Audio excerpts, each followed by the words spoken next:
கன்னியாகுமரி மாவட்டத்தில் மளிகை கடைக்காரர் மர்ம நபர்களால் வெட்டி கொல்லப்பட்ட சம்பவத்தில் புதிய திருப்பமாக பெற்ற மகனே கூலிப்படை அமைத்து கொலை செய்தது அம்பலமாகியுள்ளது. சொத்துக்காக படுகொலையை அரங்கேற்றிய மகன் சிக்கியது எப்படி?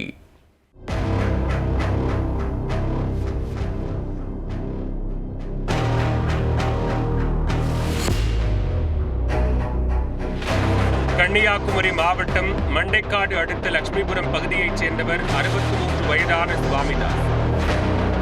இவருக்கு மனைவி மற்றும் ஒரு மகன் ஒரு மகள் உள்ளனர்.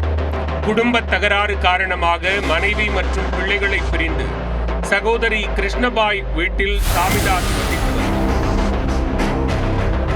சகோதரி ஏற்பாட்டின் பேரில் அவரது வீட்டின் அருகிலேயே மளிகை கடை ஒன்றை வைத்து சுமார் 5 ஆண்டுகளாக நடத்தி வந்தார்.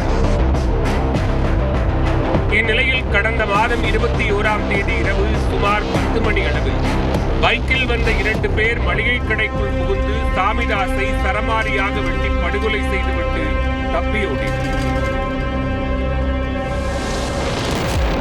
கண்ணிமைக்கும் நேரத்தில் அரங்கேறிய இந்த கொலை சம்பவத்தை பார்த்து அப்பகுதியினர் அதிர்ந்து போயினர். இந்த கொலை தொடர்பாக சாமிதாஸின் சகோதரி கிருஷ்ணபாய் அளித்த புகாரின் பேரில் ராஜக்கமங்கலம் போலீசார் வழக்கு பதிவு செய்து